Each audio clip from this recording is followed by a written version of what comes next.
about the ups and downs of the immortal, masterful TV show Lost. I'm Tiffany. And I'm Randy. And this week we're discussing the third episode of Lost. Last week we combined part 1 and part 2 of the pilot into one episode, so this is technically the third episode of Lost.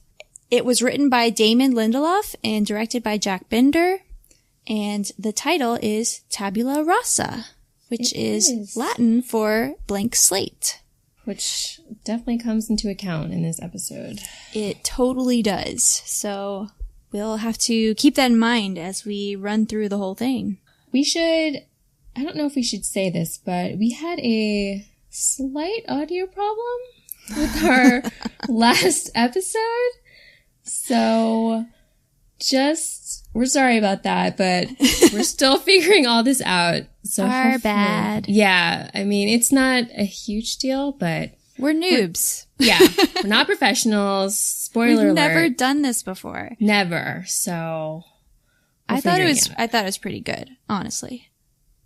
Oh, yeah. Like, we did a pretty good job. I mean, yeah. So, this week's episode is, like, super packed. It took me forever to write these notes. Yeah, me too. I kept pausing and writing and pausing and writing. It was a lot happening. There's just so much stuff happening. The pilot really takes its time, and this one really just dumps you in. Yeah, it does. It's like, hope you're ready for this ride because we're doing it. It's going. Yeah. Yeah, and it's not like it's heavy stuff that it dumps you into. Like, these are big moral and ethical dilemmas. Yeah, that's true. And for only the third episode, it's pretty self-assured. Yeah. I mean, I didn't remember what this episode was going to be about. And I was impressed with the meatiness of it, you know? Yeah, me too. I was just going to say, I've always liked this episode, so. Me too. I really like Kate. I always like her episodes. Yeah. In particular. Me too. I think because she seems very different off the island than on the island. So I feel like it's especially revealing for her. So this is the first traditionally formatted episode of, like, the whole series. You know, the pilot is not character focused. It's not one character focused, I should say. So I feel like this episode is kind of I guess it formats what we are to expect in the future from Lost. Right. It's introducing the main style of the show. Yeah, it's its structure, you know, like, we're going to focus on one character per week. We're going to flash back and see something that happened off of the island, something to do with that character. Right. I'm really glad that Kate is the first character we explore. Why is that? I don't know. She's obviously one of our major players. And the way the pilot ended with the reveal that she's the criminal, I think it's kind of natural for us to, like, explore her because we've got this carrot dangling in front of us. Right. But yeah, I know what you mean. She's like, I feel like even though the last episode ended with that big reveal from her, she's not the obvious choice of a first character to delve into. Do you know what I mean? Oh, really? See, I feel like she kind of is. Okay. Especially if they were planning to kill Jack at the end and make Kate the leader. It makes sense in that regard. That's true. But they didn't do that, so they didn't have to make Kate the first character. That's true. I guess I would have expected them to start off with Jack or Locke, because at this point, I'm dying to know what his deal is. Yeah, me too. But I do feel like the pilot was very Jack heavy, so maybe that's why they didn't do that for the second one. Yeah, that makes sense. Though, I mean, really, he's in a lot of this. He's just not the number one focus. Right. He's like number two. Yeah. Jack. It's funny, now I was watching this episode and every time he was on the screen, I was like, Tiffany's not going to like this. Nobody realized when they started listening to this podcast that it was going to turn into the pro-Jack, anti-Jack podcast. Yeah. It's alternate titles for Freckles and Blondie. Yeah. The Jack versus Sawyer show. Right. Right. I really do want to make it my mission to figure out what it is about Jack that really grates me. And I think I found a lot of it in this episode, so I'm sure you'll be really excited to hear what I have to say. Oh, here we go. Okay. No, I want to know too, because it doesn't really make a lot of sense to me, so. I know, it never has. Yeah, I know. All right, this is going to be very interesting. Let's get into the breakdown of this episode. Let's do it. So previously on Lost, Kate was extra suspiciously interested in whether the marshal is going to live or not. Everyone is wondering where their rescuers are, and Locke has a secret for Walt, and also a really hardcore scar on his face. We opened the episode with the passengers rummaging through the wreckage. They are collecting useful items. Jack is tending to the marshal, and he repeats, "Don't trust her, she's dangerous." He tells Jack to look in his pocket, where he finds a photo of Kate's mugshot. Now there is proof that she is a criminal. And you can just see on his face, he's just like, God damn it, when he pulls that picture out of her. See, I see nothing on his face. I'm like, how do you feel about this, Jack? I can't even tell right now. What do you mean you see nothing on his face? What are you talking about? This is part of my frustration with him. It gets worse. Don't worry. Oh, no. The transceiver group, Sayid, Kate, Sawyer, Charlie, Shannon, and Boone, are making the hike back to the beach, and after a brief disagreement over whether they should stop and make camp for the night or continue on, Kate and Sayid convince everyone that the scary thing in the jungle is best avoided at night and they should make camp on the high ground. Sayid recaps their predicament for everyone watching at home. They were extremely off course when the plane went down and rescuers are going to have no clue where to look for them.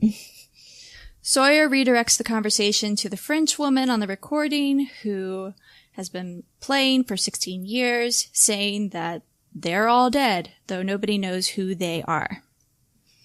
Boone says that they need to tell the others what they found out when they return to the beach, but Sayid says that they can't tell them anything without more complete information because that will only cause a panic and take away everybody's hope.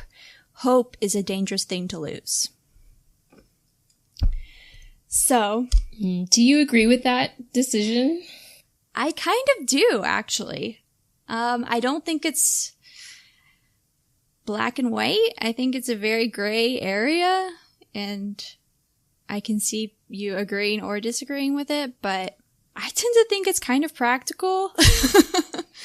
Yeah. Even though it's dishonest, I see what he means. First of all, they don't know what this recording means. For all they know, this lady recorded this thing and was rescued the next day, and she just kind of forgot to turn off the recording. You know, they don't know what this means yet. So I feel like telling everybody about it could induce panic, especially after a super stressful situation that they were just in yesterday. Yeah, you're right. It isn't quite black and white. I think they should tell them. Yeah. I was just thinking, if I was not part of that group and I find out this information, say, days later, that would make me really angry that they didn't share that with everyone else, all, 48 of them. Yeah.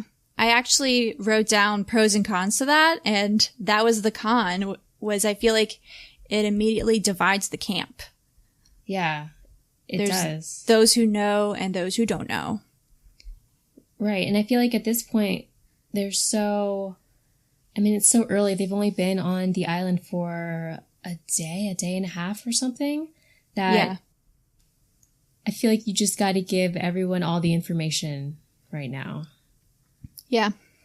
You're probably right. I don't know. I could see your point too. It's a hard decision, honestly. Yeah.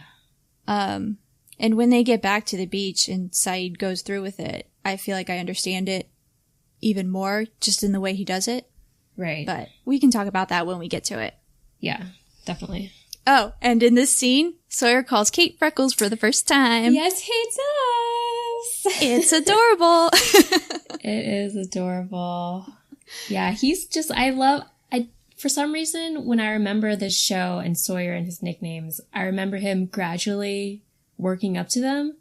But like right off the bat, he's got nicknames for everyone, like immediately, which is kind of hilarious. Yeah, it really is. It definitely, I feel like it goes back to that thing that we noticed in the pilot where he was just automatically looking at people and deciding he knew exactly who they were. Right. Just putting people in boxes. Yep. Ugh, Sawyer. Check. So, back on the beach, Hurley and Jack are disagreeing over whether this scary monster thing in the jungle could be a dinosaur until Jack reminds Hurley that dinosaurs are extinct. It's still my favorite theory, though, so I am Team Hurley. Okay. Yeah, it's funny. Hurley's great. He's so sweet. He's immediate. He's like a big ball of innocence. Yeah. You know? I feel like he's a great contrast to all these kind of dark people. Right. He's got such a good energy and spirit. Like you just know he's a good person. Yes. You know what I mean? I don't doubt Hurley for a second. Yeah, me either. So they're looking at the marshal, and Jack is explaining in morbid detail to Hurley how he's going to die if he doesn't get treated. Hurley worries that the man looks like he's in pain. Then he discovers the mugshot of Kate, and he has the proper reaction, which is, dude, what do you think she did? Jack doesn't say anything and rips the paper from his hand. This is when we cut to our title sequence. And, okay. I know you... I can hear the disdain in your breathing. Okay. Oh, God. I'm trying not to just, like, be annoyed by Jack. But really, I don't understand why he's not suspicious. I don't understand why he's not like, yeah, I wonder what she did. You know? Mm-hmm. Where is his questioning? Like, he just seems to be, like, repressing all these thoughts. I mean, he's dealing with a lot. I don't know. I agree. I feel like the prop or the normal reaction would be to, oh, I wonder what the hell she did. But I admire him for not being judgmental. Like, they've all got their things. They've all got their past, their demons, which we'll find out about, you know, throughout all 6 seasons of this show. I mean, she could have been wrongly accused or something. He doesn't know. He just met her a day and a half ago. He's like, I'm not gonna be judgmental about this. Like, they're on a desert island. Like, what is she gonna do if she is dangerous? You know what I mean? Kill them? Okay. Just saying. If it had been anyone else but Kate, I feel like maybe he would have taken it a little more seriously and been a little more concerned. Because Hurley hasn't met Kate, but Jack and Kate they've already had that connection. She sewed him up. She, like, you know, they were talking together, talking about fear. They went on a trek saw the pilot get brutally murdered. Like, they've been through a lot already. So I feel like he already has some kind of established trust with her. Do you know what I mean? Whether that's smart or not, I mean, that's for anyone to say, but I get it. Yeah. I mean, that's really the only explanation, I think, that this instant connection that they feel is kind of blinding him. And yeah, it's true. Maybe he's choosing to be blinded by it. I'm not sure. Mm-hmm. I don't know. I can't. We'll just keep going. Okay. Let's keep going. I can't decide like how I feel about it. It's weird. Okay. I mean, I can see what you're saying. Like, the normal reaction is the Hurley reaction. So Yeah. Yeah. Anyway, I'm definitely being hard on Jack. Yeah. So the title sequence, I feel like we should talk about that. Yeah, did they not show this in the pilot? No, it's not in the pilot. Okay, I couldn't remember. Yeah, I don't think it was. Simplest title sequence in TV history? Yes, simplest, shortest. It's pretty iconic. Yeah, black background, lost in white. Yeah. To me, it just emphasizes the fact that we don't have time for anything more than 3 seconds. We have a story that we need to get to. Yeah. Like, you know what I mean? Like, we don't have time for this nonsense. We're moving on. Yeah. Plus, I mean, if they were to introduce the cast, that would take forever. Oh, yeah. We really don't have time for that. We really don't. And I love the sound. It's so lost. It's so creeptastic. It is. It was always creeped me out when I would watch it alone at night. So back to Team Adventurers. Everyone is sleeping when Boone takes Sawyer's gun and the bullets from Saeed, because he is supposedly standing guard. Nobody seems to trust anybody with the gun until everyone agrees that Kate is the safest person to hold it. It must be all her talk about sewing those drapes in her apartment. Yeah, it's interesting that they all immediately want to give it to her when she didn't say anything in that scene. She's the only one who didn't jump in when they all woke up and found Boone with the gun. Yeah, maybe that's why. Yeah. Maybe she seems impartial. I mean, in the last episode, she played it off really well and was like, how do you take the bullets out? You know, she was acting like she didn't know anything. Right. And it's flashback time. Kate is rudely awoken with a rifle in her face and an older Australian man who tells her she shouldn't be sleeping in his sheep pen. Kate makes a leave, telling him that her name is Annie, when he offers her some food. Over breakfast, she tells him that she's Canadian and has run out of money while traveling to see the world. The man tells her that his wife recently died, the farm is in bad shape, and he needs help working it, so he offers her fair pay and boarding, which she accepts. That's a lot that happens in like 30 seconds. It is a lot. Does this fit your impression of Kate? I suppose, up to this point, I thought it was strange that she seems very, I know she must be desperate at this point. She's obviously on the run from the marshal who must be looking for her, but I feel like she should have just said, no, I'm moving on, bye. You know what I mean? Like, for her to immediately accept this job from this guy. I mean, she's out in the middle of Australia. She's a young woman alone with this guy who could be a serial killer for all she knows. I guess I'm like way too paranoid for this kind of stuff. Like, it's a good thing you were on the plane. Yeah, probably. Like, even if I was desperate, some old guy who's living alone, like, offers me a job, I'm like, no, dude, I don't know you. Sorry. Bye. No. So yeah. that felt a little off to me. I don't know. Yeah. I can definitely see that. I probably wouldn't accept that offer either. Yeah. Kate kind of lives on the edge. I feel like when I first saw this, I was wondering, is Kate her real name or is Annie her real name? Is she lying to this guy or is she lying to the people on the island? Oh. See, I just assumed when she told Jack her name, I was like, she wouldn't lie to Jack. They have a connection. Of course not. Oh, God. I'm so into them. It's really sad. Anyway. That is so funny. Yeah. But, you know, like, you're probably right. But that was my first impression, was just like, okay, suddenly I can't trust anything she says because she lies quickly, easily, and really well. Yeah, she's a good liar. Yeah, so I feel like that means I need to take everything she says with a grain of salt. Yeah, definitely. Back on the island, the adventurers have returned, and Saeed gives everyone the bare minimum of information, saying that they were unable to send out a message. He has a new mission for the group to gather electronic equipment so they can build a better system. He tells everyone not to give up and suggests that they divide into groups and start rationing the remaining food, setting up tarps to collect rainwater.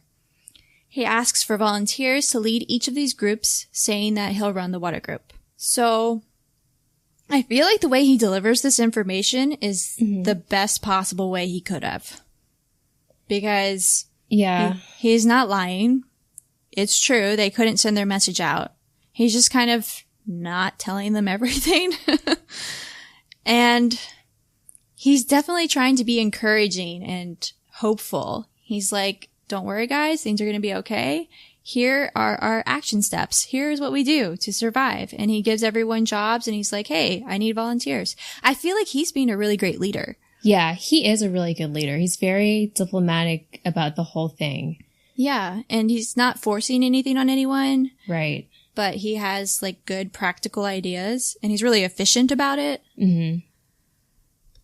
Yeah, I love Saeed. I get a good feeling from him after he handles the situation. Even though I don't totally agree with him not telling them everything, he handled it very well. Yeah. I mean, Saeed is always a man with a plan. Like, he's gonna get something done. And I appreciate that. Yeah, me too. Especially if I'm on a deserted island. Yeah. That's the guy who I would instantly be friends with. Yeah, I agree. And I'm not a leader at all, so all of this stuff is just so impressive to me.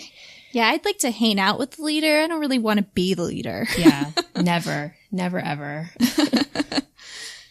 While Saeed is organizing the troops, Kate sees Jack and walks over to him. She immediately tells him the truth about what they heard on the transceiver. He nods and asks if there's anything else she wants to tell him. She evades the question and asks how the marshal's doing and if he's said anything. Jack lies and tells her that he hasn't. So this is weird, right? I suppose. Weird in what way? That he lies? Well, that they're both lying to each other, especially because, like, 10 minutes ago, you pointed out that they would never lie to each other. That's not exactly what I said, but okay. Okay, it's not exactly what you said, but yeah, for them to have this strong connection and then to knowingly lie to each other, I don't know, it gives me a bad feeling. I mean, I can see why Kate lies to Jack. I mean, she's not going to come out and blurt that information. That's true. And then I feel like with him, he's just, I mean, like, he wants her to say it. Right, exactly. Yeah. Like, he's not going to force her, at this point, he's not going to force her to come out with that information if she doesn't want to. I think I just hate the passive-aggressive game, and I just want Jack to be like, Kate, please, like, what is up with this? Like, what happened?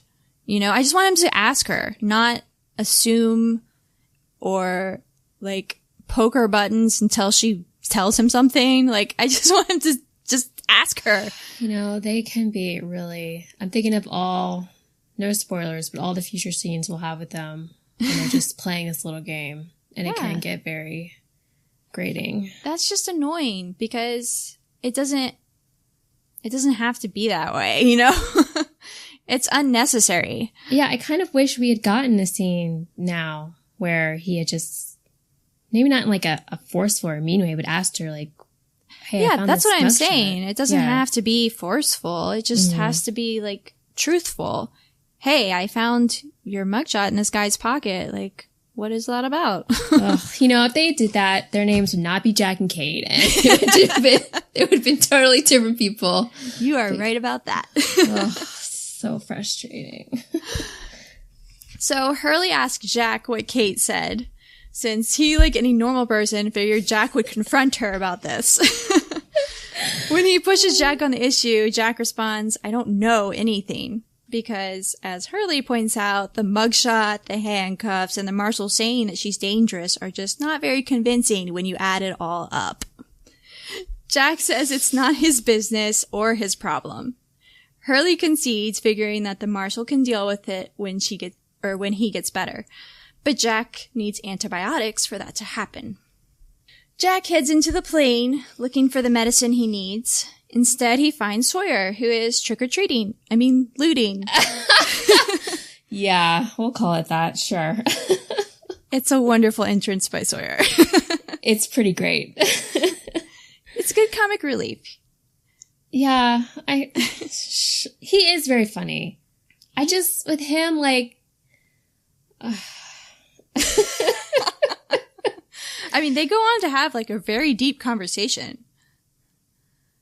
I mean, sure. They I guess. do. Yeah. It's just, he's being gross. Like, he's looting. Like... So is Jack. They're just looting for different things. Whoa. Jack is searching for antibiotics to help his patient who's dying. Sawyer is searching for magazines and cigarettes and alcohol so he can get a leg up on everyone there. Or have a really good time. I mean, I think Jack would be pretty annoyed if Sawyer was looting for antibiotics. Oh my god. Sawyer's just so selfish. Ugh. He just had the idea. Nobody else did. Because it's a bad idea. It's gross. Go help collect firewood. What are you doing with your life? I love how angry you get with Sawyer. It's hard too because he's so funny. Josh Holloway's delivery of all his lines is so great. He's very attractive. It's hard, okay? But yes, he really just irritates me. He definitely does. When Jack criticizes Sawyer from stealing from the dead, Sawyer tells him that rescue is not coming and that Jack needs to look at the big picture. The marshal is wounded too badly to be saved, and pumping him full of their only antibiotics is a waste. Jack says he'll use as much of the medicine as it takes, and Sawyer says he's still living in civilization. Jack asks where Sawyer is. He responds, happily, I'm in the wild. I just love him. Why? I mean, he's one of those people, they're on a desert island. So I watch a lot of, or maybe not a lot, but I watch a few other shows where the characters are all in like apocalyptic situations. Mm-hmm. And he's the guy who would take advantage of everyone and just take over and break every rule and do whatever he wants just because there's no one to tell him no anymore. Yeah. Do you know what I mean? And that bothers me so much. Yeah. No, I believe it or not, I agree with you. That bothers me too. I think the reason it doesn't bother me with Sawyer is, one, I agree with him most of the time. Like, I agree with him in this situation right now. You agree with him looting through the luggage for things? I agree with him saying that he shouldn't be wasting all the antibiotics on a dying man. But, I mean, Sawyer's not a doctor, though. No, like, is he really right to make that, to even give Jack his opinion? Yes, he does. Well, I mean, he does, but... I mean, we've already gotten the scene with Jack and Hurley where Jack is kind of explaining that there's really not a lot of hope for this guy. True. That's true. He said even with antibiotics, it doesn't look good. So, I don't know. I mean, this is the thing about this whole show, really. I was going to say this episode, but this whole show, it's just gray area. You can like see everything from each person's perspective. I see Jack's point, especially because Jack is a doctor and like he's going to feel extra compelled to do everything he can to try to help him. Right. I understand that. And like, I also understand what Sawyer is saying. Like, practically speaking, maybe you shouldn't throw away all our antibiotics on someone who's probably going to die because it could really help us out later. Yeah, I mean, that's true. But just when I saw that scene, I was like, I don't know what Sawyer thought Jack was going to say. Like, oh, you're right. You know, here, why don't you take some of these and I'll just use a couple more. Like, you know, I don't know. Yeah. I don't know what I'm saying. What do you think of him saying that Jack is living in civilization and he's living in the wild? I mean, again, I think it's just Sawyer's whole MO. Like, as soon as he got the opportunity to throw all the rules out the window, now that they're on a desert island, he was like, yes, I'm here for this. Do you know what I mean?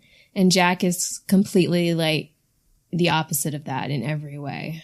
Yeah. Do you feel like they are in the wild or more in civilization? I feel like they're in the wild, but I feel like Jack sees, like, they need to try and hold on to whatever civilization they can, because if they don't, things are just going to go straight to hell. Yeah. You know? Mm-hmm. So, and I think Sawyer might be kind of forgetting that. Like, they're definitely in the wild. He's right about that, but they need to, like, hold on to whatever shreds of humanity they can hold on to before, you know, everyone starts killing each other. You know? It could, like, escalate into something like that. Yeah, if they don't hold on to the civilization that they know, it's going to get all Lord of the Flies, and things are going to get crazy. Yeah. Yeah. No, I agree. So, the other thing I wanted to point out is I feel like Jack really wants to help this guy because he's such a fixer, you know? Mm-hmm. And this is the only thing he feels like he can control right now. Especially with all this news about Kate, like, that's bothering him. So he's just going to, like, throw himself into healing this man. That's a good point. So I understand where he's coming from. Yeah. I know. I feel so bad for him by the time we get to the end of this episode. I mean, we'll talk about it when we get there. But... yeah. So Jen criticizes Sun's appearance while she's working really hard to find his luggage for him. But he reminds her how he loves her. Doesn't this, like, make you so angry? Yeah, it does. Ugh. It's like, come on, Jen. I know Korean culture is different, but come on. I just want her to stop looking for his luggage and just walk away. Right. You're like, look around. We're on an island. Things are different. Yes. And then in the perfect contrast to this, Charlie is helping Claire with her luggage. They're, like, instantly super cute. Oh, they're so adorable. They have such good chemistry together. They do. I've kind of forgotten about it. Yeah, because, like, Charlie and Claire never really jump out to me as... They've never been my favorite characters. Mm-hmm. But together, I really like them. They just kind of, like, boost each other up, I think. I agree. Like, their energy amplifies the other person. Yeah. And honestly, they're a good contrast to Jack and Kate right now. Who are just kind of, like, dancing around in circles. And they're just being very normal, you know? Yeah. Doesn't Charlie, like, mention Drive Shaft again at this point? He probably does. Or I feel like he mentioned it at some point in this episode, and I'm like, Charlie. Oh, no, he mentioned he tells Locke. Never mind. Okay. Yeah, he tells Locke. It just seemed like Charlie hasn't really accepted that they're on an island with some kind of monster who's eating, you know, like, Charlie's kind of just in his own, I guess, drug-fueled haze right now. And he's just like, hey, here's a pretty girl. I'm going to go chat with her. Yeah, that monster is a minor point. He has a band to promote. Yeah, exactly. Priorities. Hurley is obviously really scared of Kate. And after bumbling through a conversation about where Jack is, literally runs away from her. Love that. It starts to rain, and I feel like we need to start paying attention to every time it rains. Because I feel like it's some sort of, it has to mean something. Because something terrible always happens when it rains. Oh, that's such a good point. We're only on episode 3, and that's, yes. Yeah. So I'm going to start noting rain as we keep going. Kate is leaning over the marshal when we get a flashback. Kate is sneaking away after having lived with the old man whose name is Ray for 3 months. Ray says that she's never liked talking about herself, so he never asks. But he always knew that she would leave eventually. He offers to drive her to the train station in the morning, which she agrees to. He tells her everyone deserves a fresh start, calling back to the title of the episode, Tabula Rasa. Back on the island, the marshal wakes to see Kate looming over him and immediately grabs her by the throat. Jack jumps in and breaks them apart. He tells Kate that the marshal isn't responding to the antibiotics and he has a whole lot wrong with him. Kate asks what he's going to do about it, and Jack plans to get him some water, and he rushes out of the tent. In the pouring down rain, Kate asks if he's going to suffer, and Jack says, yeah, he will. When asked if he can put him out of his misery, Jack tells her that he knows about the mugshot and that he's not a murderer. So he's implying that she's a murderer, right? Yeah, I don't like this. It's weird. It is weird. Because he clearly is judging her in this instance. And he was, I feel like he was so non-judgmental at the beginning. Right, like he didn't defend her to Hurley, but he didn't accuse her either. And here, he is super accusing her. Yeah, I mean, he just must think in his mind when he jumped in and saw the marshal choking her that she had gone in there and tried to, I don't know, attack him? Like, basically, Kate came in and messed with his patient, and yeah, he was maybe not he does think having that. it. Yeah, I had never thought that he had assumed that. But that makes a lot of sense. That's what I've always kind of assumed. And would explain why he's so angry. Yeah. Because I've always just read it as he's just angry that Kate didn't come clean earlier. No, I feel like he wouldn't get so angry about just that. You know what I mean? Yeah, your theory makes way more sense. Yeah, like if he had just walked in and they had just, like, the marshal had never woken up, or I don't know, maybe the marshal, like Kate, the marshal hadn't been choking Kate, like, he wouldn't have gotten so mad. Yeah, maybe. Yeah, but I mean, I don't like that he kind of yells at her in that way. Like, yeah. I get it. You're stressed out. Your patient is going to die, but... Yeah. And murder is kind of a heavy accusation to throw at anyone. Right. I mean, she could have literally done anything. Yeah. She could have murdered someone, or she could have sold someone some drugs. Like, you don't know. It could have been anything. She could have just been...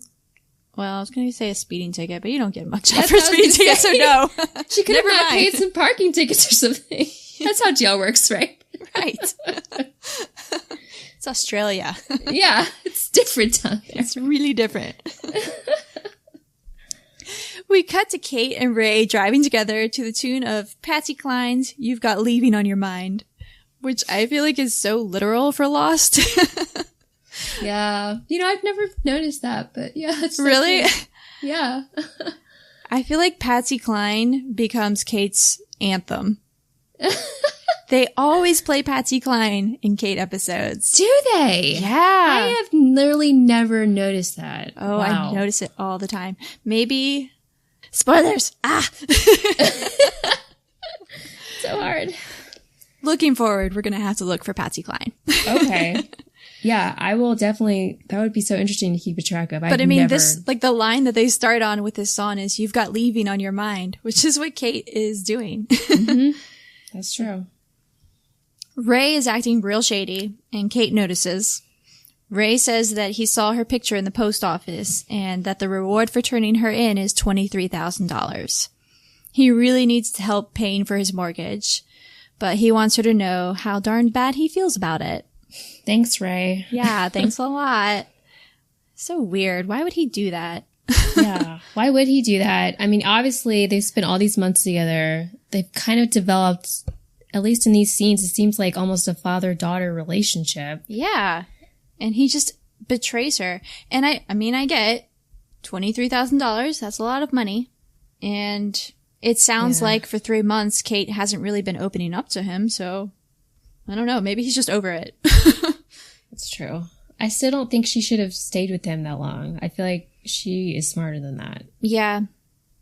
I mean, she kind of got what she had coming. Yeah, a little bit. A little bit. Michael and Walt are discussing Locke. Walt tells his father that Locke told him a secret, which Michael presses him on, and Walt says that a miracle happened here. Michael says surviving the plane crash is a miracle, but he doesn't want Walt hanging around with Locke anymore, which I don't really get. Like, why does he immediately say that?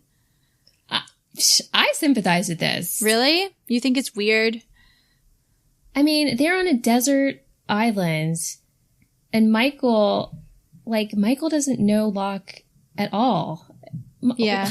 Locke is just some random adult who is hanging around with his son a couple times and telling him secrets. Like, yeah, that is sketchy. I feel like if I had a kid and I was on a desert island, I would be like, you do not talk to any of these people. Like, they could all be serial killers. I'm just so...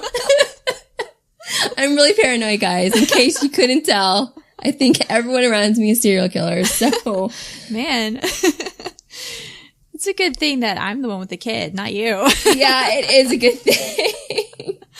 I definitely get it from a practical standpoint.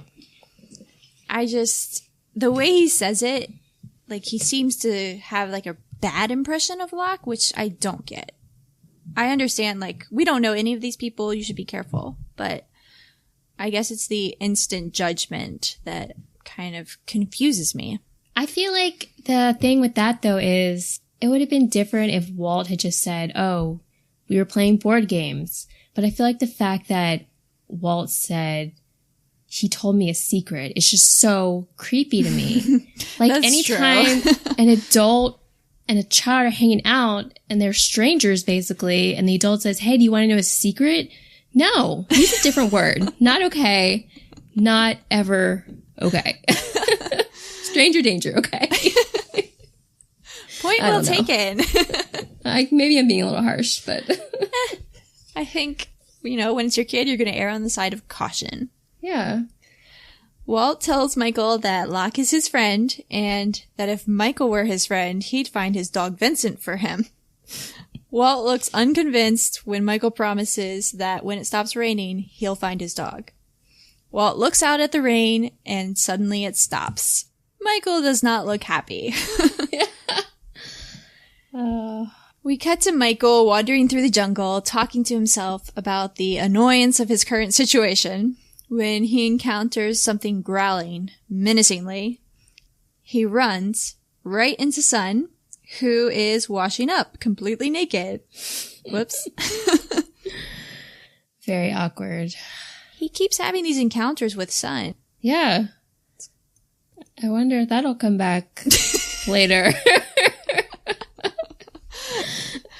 Randy. Oh, spoilery. I'm sorry. There's so much foreshadowing in the show. It's crazy. There really is. It's so true. Back at the beach, we hear the sounds of the marshal dying a slow, painful death. Locke is making a whistle, and Charlie uses the opportunity to remind him that he's totally in a band. Have you heard of them? They're called Dry Shaft. Love him so much. Shannon wishes the marshal would just die already, and Saeed asks Jack if there's anything he can do to help. Jack says no, and Saeed tells him that people are starting to get upset listening to this man suffer. Jack ignores him and walks on. Later that night, Sawyer approaches Kate, thanking her for taking the gun from him.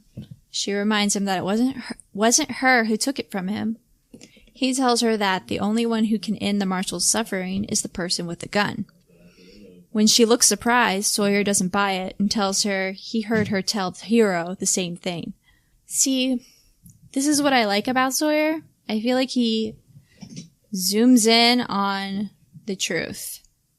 Kate is trying to play him like she has been playing everybody else, and she can't. He's instantly like, no, I don't buy your, like, innocent girl act.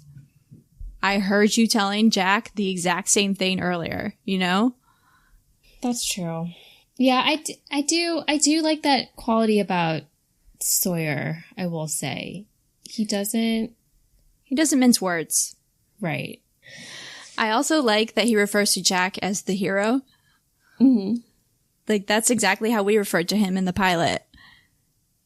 Yeah, that's who he is. He's just, at this point. He's the hero. That's his category. Love it. Yeah. We cut to Jack and the marshal in the tent, and the marshal is again telling Jack not to trust anything she says or anything that she makes him feel, because she'll do anything to get away. He looks at him and says, "She got to you too." Then he demands to see Kate. This makes me wonder, like, how did she get to the marshal? Right? When he says, she got to you too. Oh, I didn't even pick up on that. Was he in love with her? No. I mean, I don't think so. I mean, it's just, I feel like it's open to interpretation, but I kind of read like some sort of history there. That's so interesting. I always just read that as she's the type of person who like lies her way into people's lives and just makes them, you know. It could be. But no, that's interesting though that you read it that way. Huh. Back in the flashback, the marshal is tailgating Ray and Kate grabs the wheel, crashing the truck into the ravine. It inexplicably catches on fire because this is TV. And Kate drags Ray's unconscious body out of the vehicle.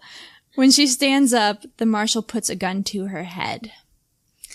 Back in the tent, the marshal asks what the favor is that Kate wanted before the crash happened.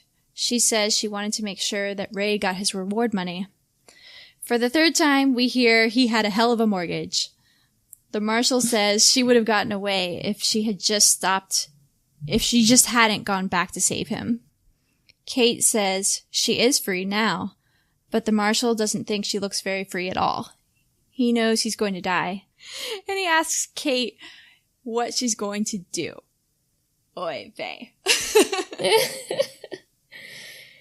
Yeah, I feel that it says a lot about Kate that, first of all, she saved she saved Ray from the burning car.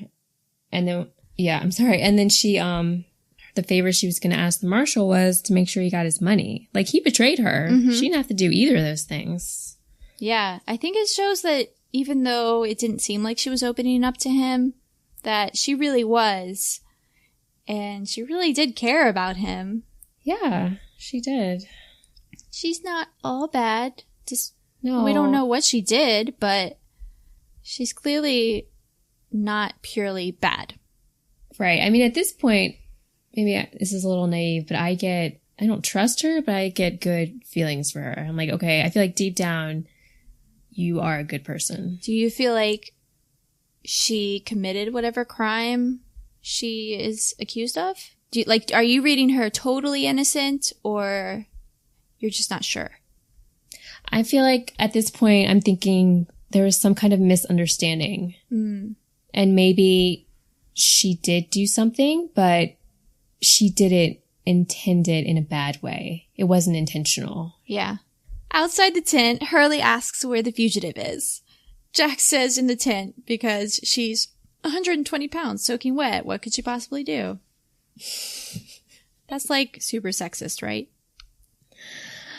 Oh, I didn't read it that way, but maybe it is. Is it? Maybe it's not. Maybe I'm just being hard on Jack again. I mean, I didn't like that line because I just feel like he's like, she's a little sexist. She's incapable of doing anything.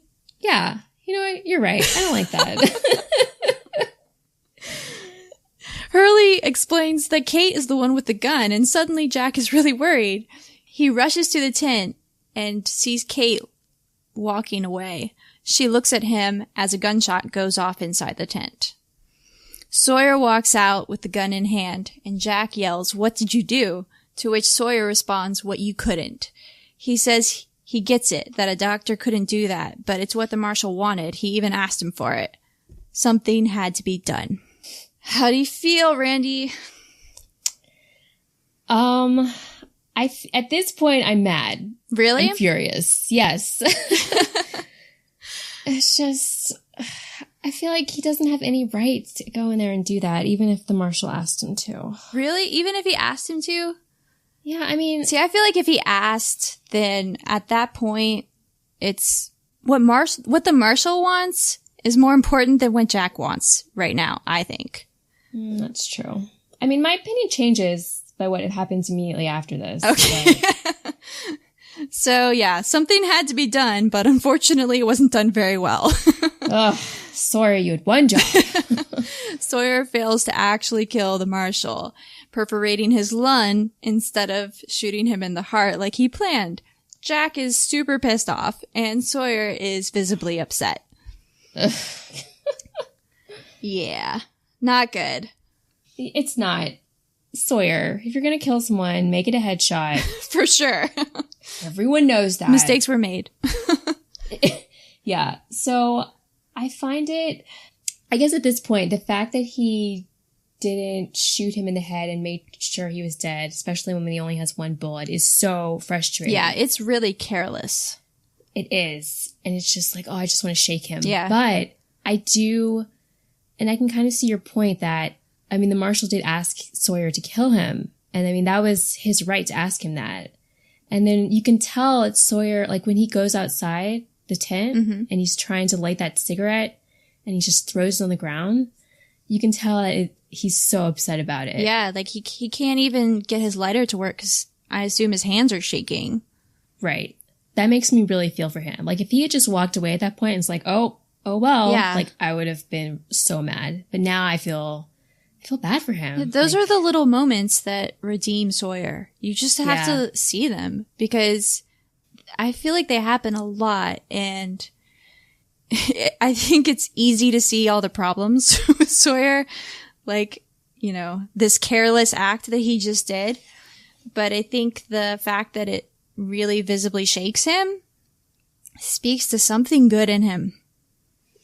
Yeah, I completely agree because I always remember this scene.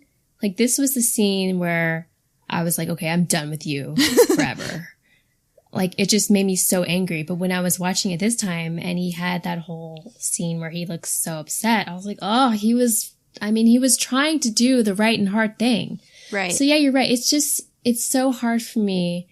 Maybe I'll have to keep a list of all these moments where Sawyer's not completely there. Yeah, it's hard because, you know, Jack is feeling like he's just trying to do the right thing. Sawyer is feeling like he's trying to step up and do the right thing that nobody else will do.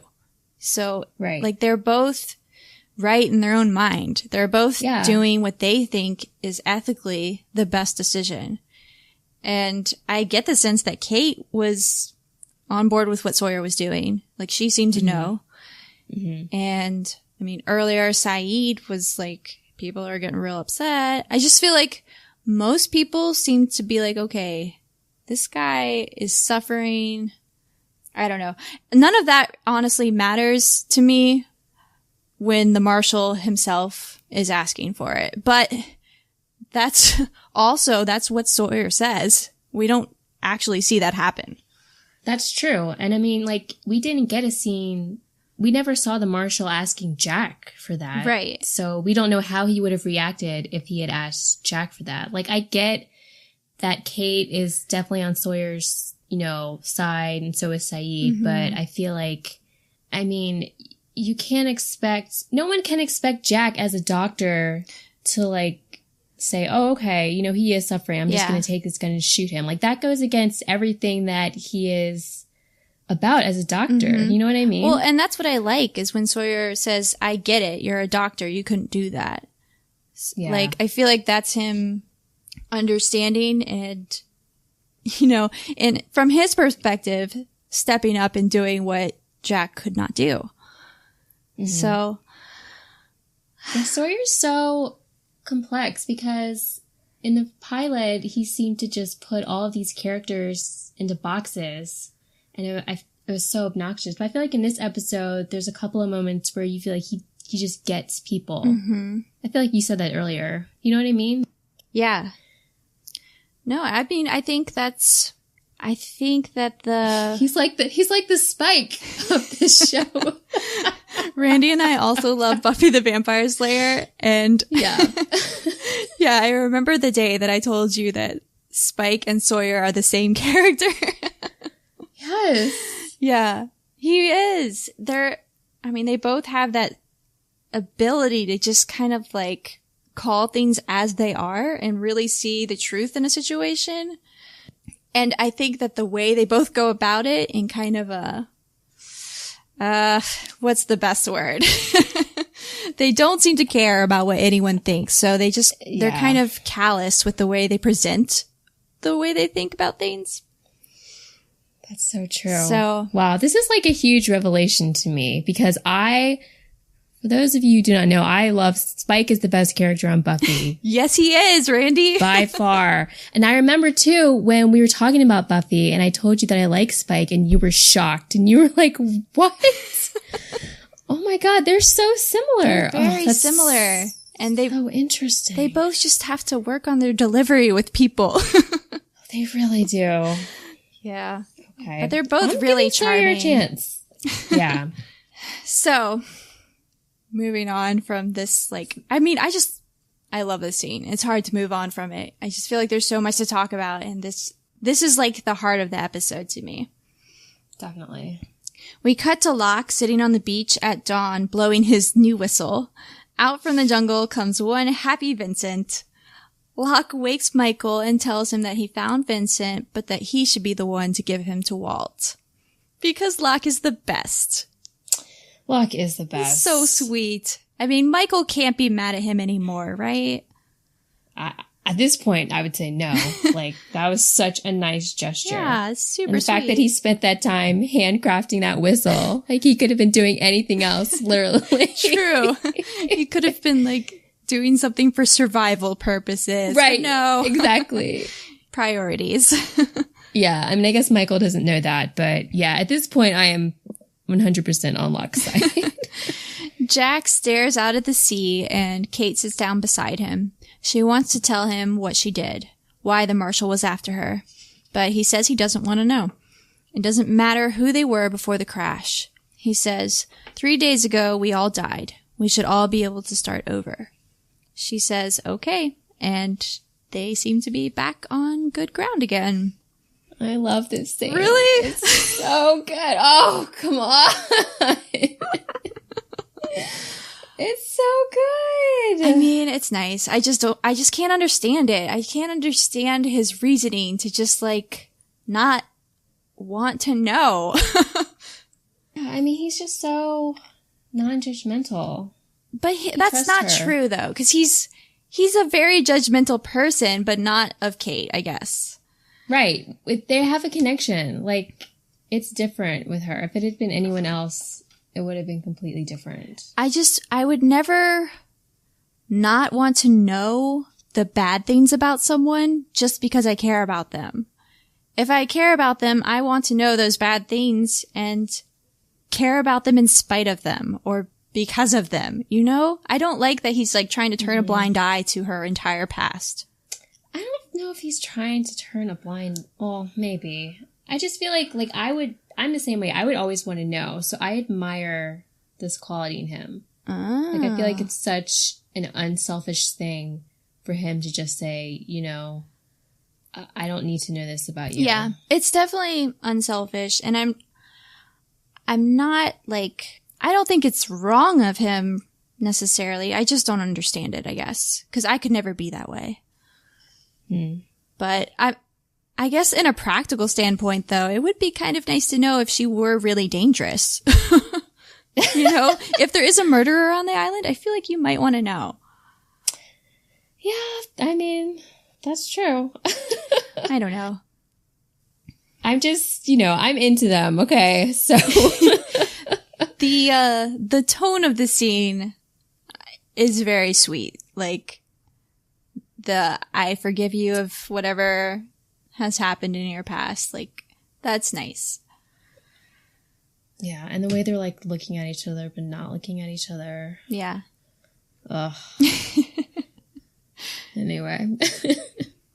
Hurley is jamming out to some really cheerful music on his headphones, and we get a lovely montage of happy moments. We see Jen brushing the hair from Sun's face. Boone is giving Shannon the sunglasses that she's been looking for. Saeed tosses Sawyer a piece of fruit, which I'd never noticed before. That's really nice of Saeed. Yeah, very big of him. Yeah, to do after that. being called a terrorist yesterday. Yeah. Yeah. Sawyer is looking really distressed. He's clearly still bothered by what happened in the tent. Mm-hmm. Charlie changes the F on his hand in Fate to an L because those rescuers are late. Claire smiles and rubs her pregnant belly, not at all worried about the prospect of giving birth on an island. Yeah, she's super chill. It's going to be great. She always wanted a water birth.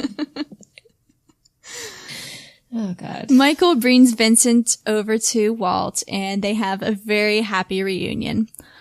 Locke is watching them, but the music switches to this, like, crazy ominous tone, with Locke staring at them, right as we fade to black. It's so creepy. It is, and just the look he's giving them. Yeah. It makes you suddenly doubt, like, everything Locke did in this episode. Right. He's great how he can just do that with a look. That actor, Yeah. Terry O'Quinn, I think his name is so fantastic. He's amazing. And the music, I feel like, really helps in that situation. Yeah, we should say, I meant to say this last time, but the composer his name is Michael Giacchino? I think that's how you say it. Michael Giacchino. I was just waiting for you to say it because I had no idea. Okay. I looked that up beforehand, so I could be wrong, but I think it's Giacchino. But he's done a lot of he's done the music for Rogue One, Alias, Fringe, Jurassic World. He's done a lot of stuff, and I love everything he does in this show. Yeah, the music is so powerful. Mm-hmm. Every moment has the perfect soundtrack. Definitely. And yeah, in this moment right here, it just, without that music, you could have read that very differently. Yeah, that's so true. Because everything up to this point has made me like Locke. So I wouldn't have read that as creepy at all without the weird, ominous tone. Right. It just gives you a bad feeling about what's coming next. Which is the perfect note to end the episode on. Mm-hmm. So I was trying to think of like a big question that this episode presented. Mm-hmm. And I mean, I kept coming back to the title because everything seemed to relate to the Tabula Rasa blank slate idea. Right. So I feel like the question this week is really, does everybody deserve a clean slate? Like, do they deserve to come to this island and start over?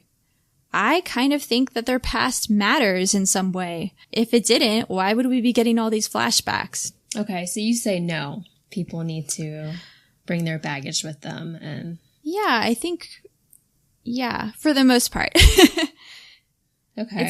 It's a big question, but yeah, I think who they are off the island had an effect on who they are now, so it matters. And if they did horrible things, I mean, at the very least is a warning of what they could be like. Right. What do you think? I kind of thought the same thing, at least about the theme. It seems like they're trying to answer the question of if people actually deserve second chances. Mm-hmm. And I feel like at this point, the show is saying, yes, people do deserve second chances. You know, from the way Jack reacted to Kate and her mugshot to, I mean, just everyone. It seems like they're trying to say, you know, everyone has their past, but people are kind of more than that. Yeah. Like we all kind of have demons that we are dealing with or going through, and you shouldn't really judge anyone. Right. Yeah, I think that's definitely the show's perspective on it. I just don't know if I agree with it. I do. It's interesting that you don't. I think just in a practical standpoint, I feel like, you know, especially in the situation with Kate, I feel like it does matter if she killed people or not. I'm sorry. I want to know that if I'm sleeping beside this girl at night, you know? It's so true. So I see the point of people get to start over. Maybe it's like this island, like specific to this island and this situation. Here, in this special place, it doesn't matter what people did, you know? Yeah, I feel like maybe the opinion I have that everyone does deserve a second chance is a little naive, because it seems like this island it's almost like this magical fantasy. It has like a fantasy element to it with the monster that's out in the jungle, you know, the call from a French woman. Like there's a lot of things going on here that are really crazy and don't make sense. You got the polar bear as well. So in my mind, I'm not thinking about who I want to sleep next to. I'm just kind of like, yeah, they're on this island. They should all get second chances. Second chances for everyone. So. No, it definitely has like a mystical tone about it. When Jack is talking to Kate at the end, he says, 3 days ago, we all died. We should be able to start over. Mm-hmm. Like, they didn't literally die. So what does he mean? Their past selves died. Yeah, that line kind of stuck out to me as being like, what are you trying to say there? But were you in the camp of thinking that everybody was in like a purgatory on this island? No, I never thought that because I would have hated that. So I know that a lot of people, when they're, when the show was airing and everybody was trying to figure out what the heck is going on, so many people jumped to that conclusion that, oh, they all died and this is purgatory. Did you think that? I kind of thought it sometimes. I mean, lines like that where Jack says 3 days ago we all died, that jumps out at me as implying that, but I don't know. I think I just always was kind of waiting for a better explanation. Yeah, same. Like, that just seems like such a cop-out that at this point, I trust these writers a lot. Mm-hmm. And I'm like, they are not going to, this is going to be something else. Right. They're not going to just use that as the explanation. Yeah. Overall, how did you feel about the episode? I liked it. I liked it a lot. It was pretty jam-packed. Yeah. But I like the flashbacks we got with Kate and Sawyer shooting the marshal and, the conflict he had with Jack. It was very well done, I thought. I really liked it. Yeah. It has what I really go to Lost for, which are these subtle character moments and these huge ethical dilemmas. I love that. I mean, there were at least 5 times that you and I tried to figure out the gray area of something. Right. That's what I go to Lost for, is to ask those questions and wonder, is this person right? Are they doing the right thing? There's no right answer. Right. One of the many great things about this show is you can just have debates with people for hours about it and not really come up with any type of solution. Mm-hmm. I think that was a lot of the kind of the magic of watching it live when it aired week by week. You could kind of process each week really slowly and talk about it and debate amongst your friends, especially your roommate down the hall who really loved Jack. Who could you be referring to? But I feel like that was part of why I loved the show so much. It just creates all these conversations. Yeah, I love books or movies or TV shows that create conversations. It makes it so much more interesting. Mm-hmm.